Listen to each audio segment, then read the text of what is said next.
ఏం నరసింహారావు చాలా రోజులు ఏంటి వచ్చి చూసుకుంటూ ఆత్మానందం తెలుసుకోవడానికి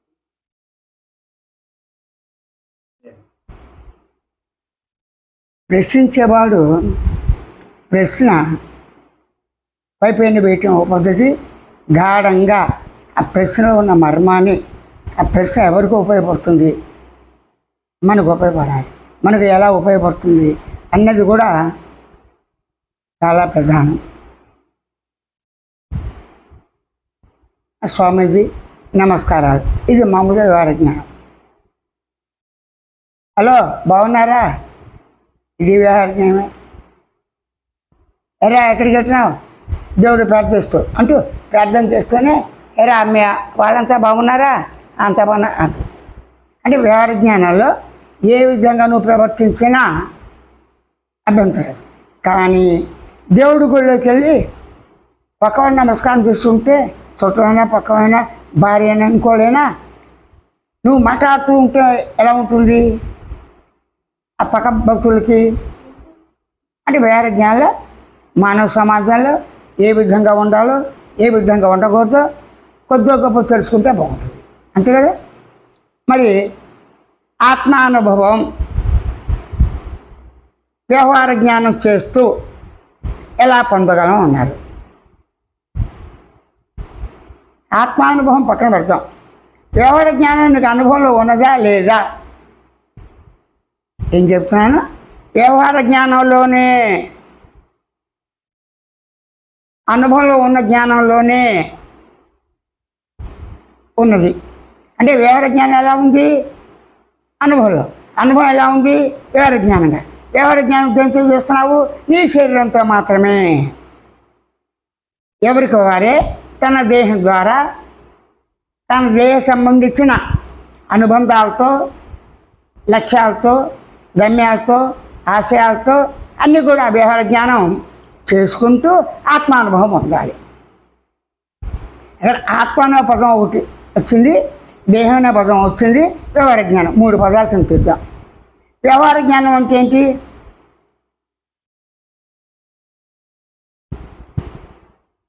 తన దేహం ద్వారా దేహ అవసరాలు ఏవైతే ఉన్నాయో అవసరాలన్నీ తప్పనిసరిగా తీర్చుని తీరాలి. అయితే దేహం ఉంటేనే నీ మనగడు కదా. అంటే నువ్వు జన్మెత్తిన తగ్గించి దేహ పర్యంతం ఎంతవరకు దానికి హద్దు ఉంది, మరణం అనేది వస్తుంది. అటు ఆ అడ్డు ఈ వయసులో వస్తుంది, ఆ వయసులో వస్తుంది అని మీమాంస చేయకూడదు, తర్కాలు. కానీ ఏంటి, ప్రతి క్షణం పుడుతున్నారు, చనిపోతున్నారు. పుట్టిన వాళ్ళు 100 ఏళ్ళు బతకవచ్చు, 20 కావచ్చు, 500 సంవత్సరాలు కావచ్చు, వారి తీరు ప్రకారంగా ఆయుష్ ఉన్నది. ఈ ఆయుష్ ఎవరిచ్చారు, ఎక్కడి నుంచి వచ్చింది ప్రశ్న కాదు. జరిగేది ఏంటి, పుట్టిన వెంటనే చనిపోయేవాళ్ళు ఉన్నారు, కొంచెం పెరుగుతూ చనిపోయేవాళ్ళు ఉన్నారు. 100 సంవత్సరాల బతుకుతో తాతలతో పాటు ఉంటూ కూడా వాడు సాగకుండా భార్య పిల్లలు కొడుకులు బీజులు అందరూ పోయారు. వాడు జీవించే ఉండొచ్చు. అలా ఉన్నారు కాబట్టి గతం నుంచి ఇప్పటిదాకా మరణం అనేది ఎప్పుడు ఎలా ఏ విధంగా పోతుందో ఆ విధంగానే పోతుంది, తీసుకెళ్ళిపోతుంది. అంటే రాబోయే మరణాన్ని తెలుసు కానీ తెలియగానే నిరోధించగలమా లేదా? నిరోధించవచ్చు, నిరోధం చేయక ఉండొచ్చు. వచ్చే నిద్ర నిరోధ చేయగలమా లేదా? కాస్త ఇల్లు చల్లేసుకుంటే సరిపోతుంది. రాత్రి చదువుకునే వాళ్ళు ఏం చేస్తారు, టీ తాగుతుంటారు. అంటే తాత్కాలికంగా నిరోధించవచ్చు. అది ఎవరికి ఉంది, కేవలం మానవులకు ఉంది. ఫస్ట్ జీవజంతువులు ఉందా లేదా అనేది పక్కన పెట్టు. మనం కాబట్టి మన గురించి మనకే అవగాహన ఉండాలి. ఎంతసేపు ఎంతో కొంతసేపు ఉంటుందా, ఆ విధంగానే మరణం కూడా రాకుండా అన్నాం. ఎక్కువ కాలం జీవించడానికి అవకాశాలు ఉన్నాయంట. ఎక్కువ కాలం జీవించడానికి మాత్రమే మనకి ఎవరికి వారే అభ్యాసం ద్వారా, ఓ గురువు యొక్క చెప్పిన మార్గం ద్వారా, నమ్మకం వాళ్ళకి దేవుడు లేడు, అది వేరే విషయం. గురువు ప్రత్యక్ష అనుభవమే కదా. ప్రకృతి గురించి చెప్పే గురువు ఉంటారు, పరమార్థాన్ని గుర్తు చేసే ఆధ్యాత్మ గురువు ఉంటాడు. హేతువాదం, విజ్ఞానవాదం, నాస్తికత్వం, మానవత్వం ఇవన్నీ కూడా గురువులు చెప్పేవి. గురువు అంటే ఏంటి? ఉన్న జ్ఞానాన్ని కాకుండా విశేష జ్ఞానాన్ని తెలియజేసేవాడు గురువు. విశేషం ఏంటి? ఆకలి దప్పికలు, షార్ట్కట్లో వృత్తులు సూక్ష్మంగా, తేలిగ్గా, అనాయాసంగా మంచాన పడిన వాడు కూడా ఫోన్ ద్వారా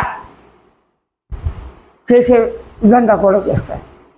వాడు ఉన్నంతకాలం పూల వ్యాపారం, చేపల వ్యాపారం ఏదో చేసుకుంటున్నాడు, అన్నీ బాగానే ఉన్నాయి, మంచం మీద పడి ఉన్నాడు, ఫోన్ ద్వారా చేయొచ్చుగా. అంటే అప్పుడు ఏ దేశకాల వస్తువులతో ఏ టెక్నాలజీ అయితే పెరిగిందో ఆ టెక్నాలజీ ద్వారా మనిషి జీవించడానికి కావలసిన ఆహారం ఏం కావాలి? ధనం, మూలం, ఇదం, జగత్. ధనం ఏ రూపంగా ఉండాలి? వస్త్ర రూపంగా, ఆహార పానీయాల రూపంగా, ఇకపోతే గూడు, శీతాకాలం ఎండాకాలం తట్టుకోలేదు సార్, అది కనీస అవసరాలు. అవే సరిపోగా తోడు నీడు ఉండాలిగా. ఫస్ట్ తోడు నీడు ఎవరు వచ్చారు? అమ్మ నాన్నే. గురువు, స్నేహితులు, రక్త సంబంధాలు.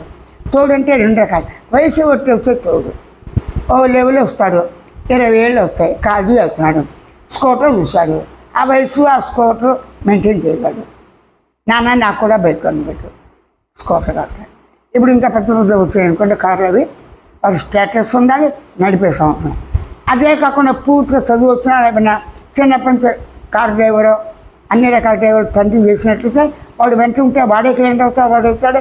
వాడు ఏ సర్టిఫికెట్ లేకపోయినప్పటికీ కూడా అభ్యాస బలం చేత తండ్రి గారి యొక్క కారుతో పాటు వెళ్తూ చిన్నప్పటి నుంచి ఖాళీగా ఉండకుండా చదువు రానందు కానీ చదువుతూ కూడా తెలిసిన దాంతోనే అన్ని పనులు చేస్తాడుగా. వాడే డ్రైవరు, వాడే యజమాని, అన్ని ఇక్కడ వాడే. అంటే మొత్తం తెలిసిన వాడే ఇంకో వ్యక్తిని ఆపాదించాలి. డ్రైవర్ని పెట్టుకుంటే క్లీనింగ్ చేయమంటే నా పని కాదు, మీరు వచ్చారు డ్రైవ్ చేస్తాను, వస్తారు, నా బచ్చాలు నాకు ఇచ్చేయండి ఎంతో కొంత, లేకపోతే ఇది డిమాండ్ ఇది. కానీ అన్ని కళలు ఉండొచ్చు, ఒక కళతోనూ బతకచ్చు. కానీ అన్ని కళలు ఉండి తీరవలసిందే అని మాత్రమే చెప్తాను. ఏ కళలు? నీ దేహం సంబంధించిన అన్ని కళలు నీకే తెలుసుగా. పరాయి దేహాలు, పరప్రకృతి, పరవాళ్ళతో పోల్చుకుని వాళ్ళని అధిగమించాలి, నాకన్నా తక్కువ, నాకన్నా ఎక్కువ, నా భార్య చాలా అంతకెత్త, నా భార్య బాగోదు, నా స్నేహితుడి భార్య చాలా బాగుంది, అయితే మా నాన్న వాళ్ళు సరిగ్గా ప్రవర్తించట్లేదు, వాళ్ళ నాన్న వాళ్ళు బాగా చూస్తున్నారు, పోలికలు తీసుకురావటం వల్ల కొంత మంచి జరిగినా అనర్థమే జరుగుతుంది. దాన్ని బట్టి ఏంటి? ఇక్కడ పోలికలు ఎవరితో పెట్టుకోవాలి? మనతో మనం పెట్టుకోవాలి. ఎలాగా? నేను ఉన్నాను దేహంగా, దేహంగా నేనున్నాను, దేహానుభవం నాకుంది. ఎవరితో పెట్టినావు? ఇది నీ దేహంతో నువ్వే. నేను నాది అనే భావంతో, స్వయంగా తెలుసుకునే లక్ష్యంతో, స్వయంగా గుర్తించే లక్ష్యంతో, స్వయంగా గమనించే లక్ష్యంతో, స్వయంగా శబ్దంతో భావించే లక్ష్యంతో, అనుకునే లక్ష్యంతో ఉన్న నేను, నా దేహంతో అనుబంధాలు సహజంగా ఉన్నాయి పుట్టుకతోనే.